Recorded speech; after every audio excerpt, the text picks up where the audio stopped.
So I'm going on a Ruck march tomorrow morning, and all of my shit that I like to carry is in my plate carrier right now.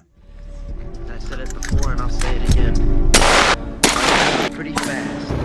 If you don't stop and look around once in a while, you could miss it.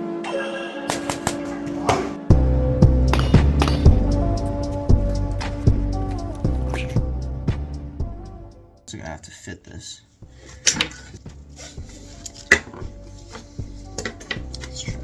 First I want to do the radio.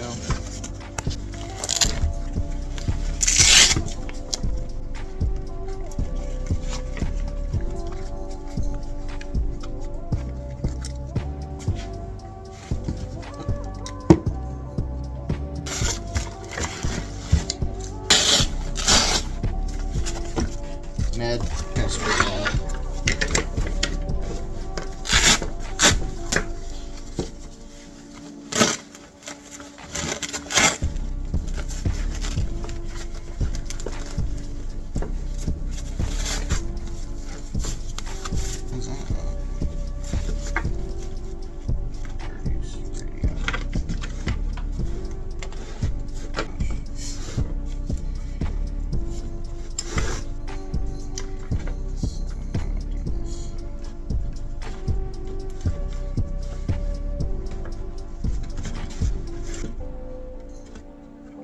These guys.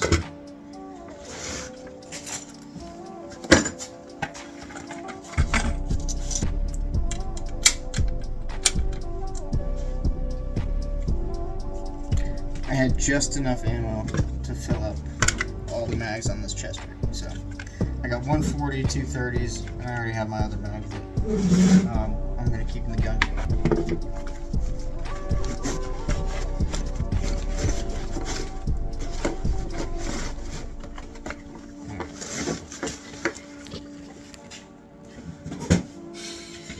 So, that's the chest rig, that's how it's going to be set up. Let's get to the pack. No, I'll spare myself this time. I'm going to do chest rig, helmet, soul pack. We're leaving this.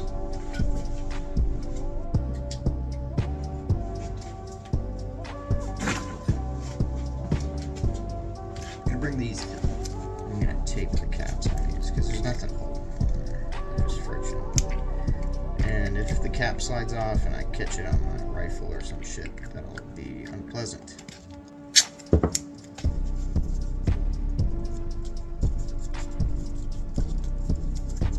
So.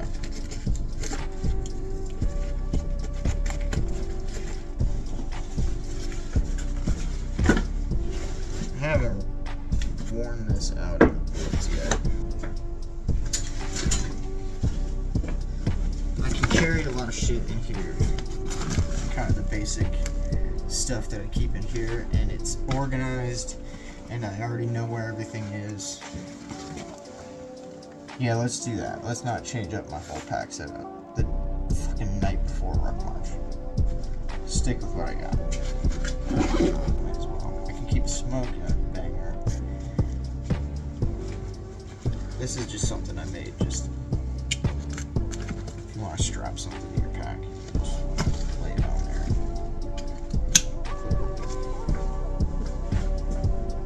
Smoke.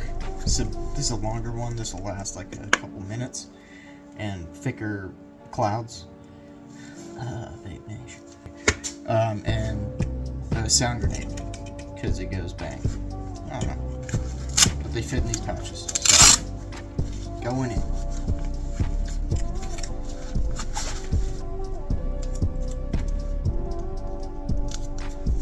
Just like half a layer of security. That's how it's gonna be. Yeah, I'm thinking I'll wear that alpenflage, maybe with a rain layer underneath it.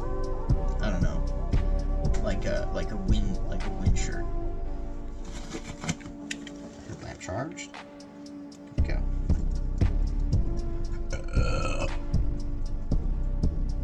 I don't know the weather too well. I guess we'll be moving 75% of the time.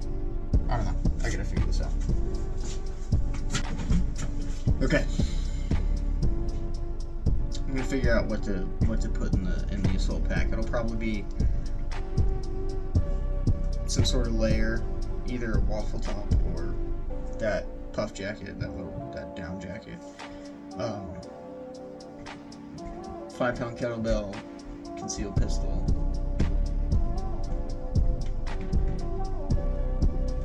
That's it. We're not going for a long time, so I don't need anything sleeping wise. Yeah, I don't want to bring the big camera. So you'll get this quality. Thank you very much. Okay. Oh, another thing I'm doing, I pre-stage my gaiters inside of my boots already. And that's cat.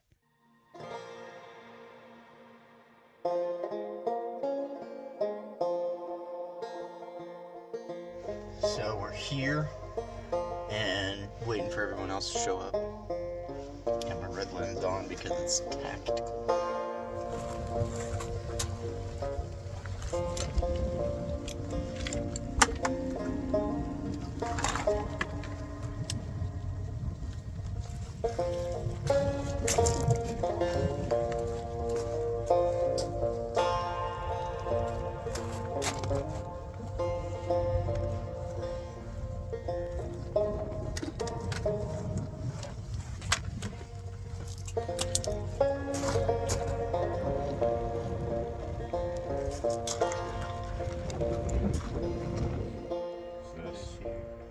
And then this is halt. This is slow down.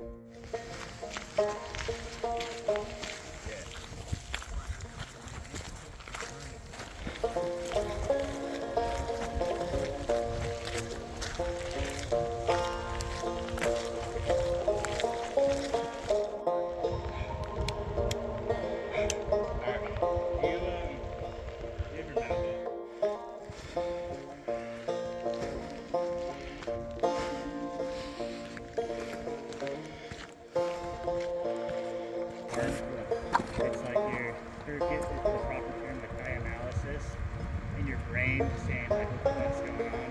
I gotta get my temperature up, so let's start shaking and doing some workout. Somewhere fucking up there. And then kind of what we want to do, like studying an area that you're gonna be like operating in or whatever you're doing, even just going out exploring with your buddies. I like to have two maps. I like having a satellite imagery map and then a topographical map.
Okay, so I'm back from the Ruck march, the early morning march. Still wet. All my kit's still wet. I haven't dried anything off, but I want to talk about what I was wearing and what I brought out there and how everything worked. We left at about, I guess I got there like 4:30, 4:40, and we stepped off at about 5. It was pretty cold, it was windy, it was rainy, it was dark. It's pretty miserable conditions, all things considered, but I enjoyed it. I thought it was fun. A lot of the stuff, again, you guys have seen it before. I'll go over it for redundancy's sake. Rifle, my good old 16-inch. You can tell what's going on here. You guys see this one a lot because it's my only AR. It's my only rifle. So I really wanted to consider my layering and like how I'm gonna stack my weather system, because when you're moving and you're underweight and you're going up hills, you have to deal with sweat and your thermal regulation. PMA plus 98.6 degrees equals BCS. Positive mental attitude plus 98.6 degrees internal body temperature equals best chance of survival. That was kind of the theme of this whole training module. It wasn't a very long hike. It was, I guess, about 3 miles round trip, maybe, give or take, maybe a little less.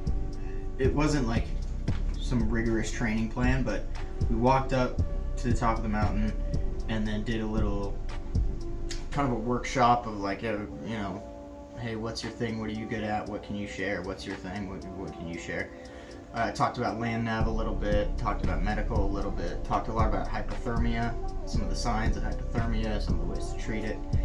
But we didn't do any like hands-on training. It was just a little like classroom circle kind of situation. So that being said, get into the gear.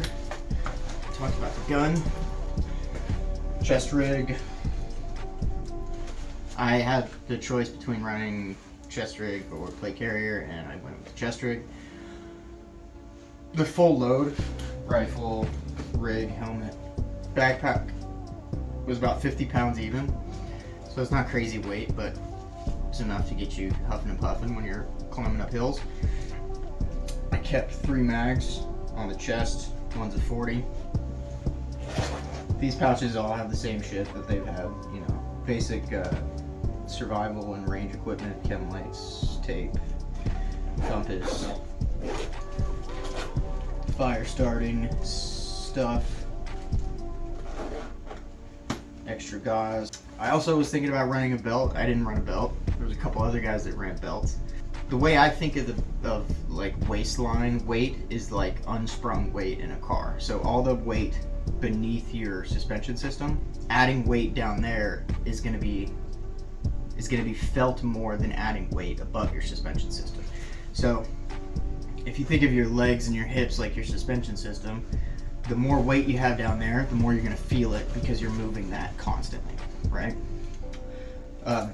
Weight around your torso, high on your chest, high on your shoulders, it's not going to be moving as much, it's going to be easier to manage. That's how I think about it. So I didn't go with a belt. There are times that you would need to, times that you want to have a belt. You know, sometimes you got to carry more gear. That's how it goes. Not doing anything too serious, just getting the heart rate up, getting our mindset in the right place.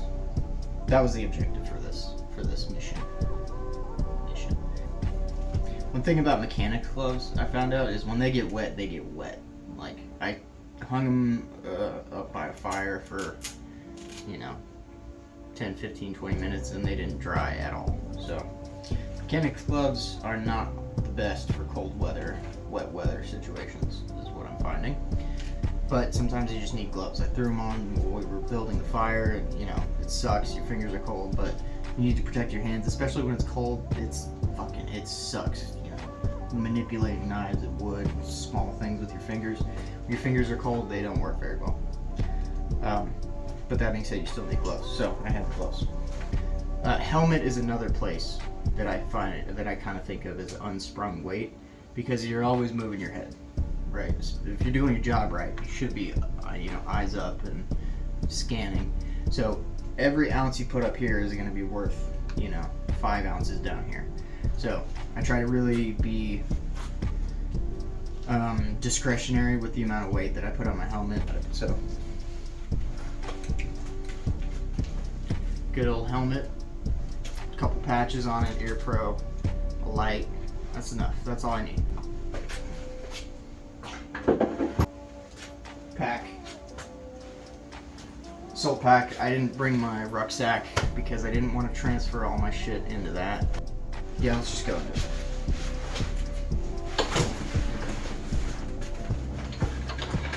I've talked about this a lot.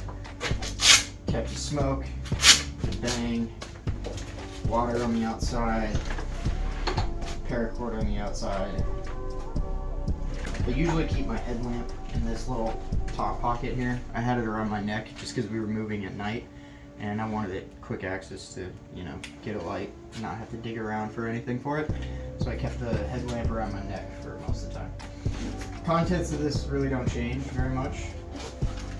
I think of it like, I like to have in each piece of my kit, whether it's my chest rig or whether it's my belt, my backpack, I like to have something for fighting, something for surviving, and something medical. That's how I think of it. So I have water tabs in here, I have chem lights in here, a little bit of weapons maintenance, all sorts of stuff. A little boo-boo kit, a space blanket, fire starting material. That all goes in this front compartment of my assault pack. And the back, since we weren't doing any long-term sustainment or anything like that, I just wanted weight in the pack. Weight and a couple other things. So, the best way to do weight is by using a weight. This is a 15-pound kettlebell for just making the pack heavy, obviously. Beneath that, the only other things I had was this down kind of puffy jacket. This can work as like an intermediate layer underneath your rain layer. Just keep you warm if you're doing some more static things. This is not what I would wear if we're stepping off, because you'll start sweating in this immediately. And a poncho. The universal USGI poncho. Cover yourself, cover your gear. It's good for everything. So I always keep the poncho in this pack. Pretty much anything I do, I'll have the poncho in this pack. That's one of the constants that stays in this guy. It doesn't move around. Okay, let's talk about what I had on body. And then the way I like to layer, if I know I'm going to be sweating and I'm going to be in the rain and it's going to be kind of cold, I like to do just a regular, you know, whatever BDU blouse you like, whatever camouflage works. Since it's fall, I like the alpenflage. Obviously not the best camo because it's red, but when there's red leaves everywhere, it works pretty well. So for the short amount of time in the year that it works, I like to wear it. So alpenflage. Underneath that, this is a Columbia, I think it's like a wind shirt. It's mainly a windbreaker. It's a little water resistant, but you know, after it starts, you've been out for 10 minutes in the rain, this is gonna soak right through. The good thing about that though is it's really synthetic thin material, so it dries out really fast as well. So if you're moving and you're heating your own body up, it dries easily. That's why I like it. And that's to keep the wind from being super devastating, but I can also sweat in this and it's not going to trap all that moisture in me and get me hot and cooked and sweaty and soggy and disgusting. Another piece of that is I had this is like a Nike dry fit, like moisture wicking tank top underneath. I'd like to keep my core dry mostly, and your extremities are just going to get wet. Like you're in the rain already. So bottoms.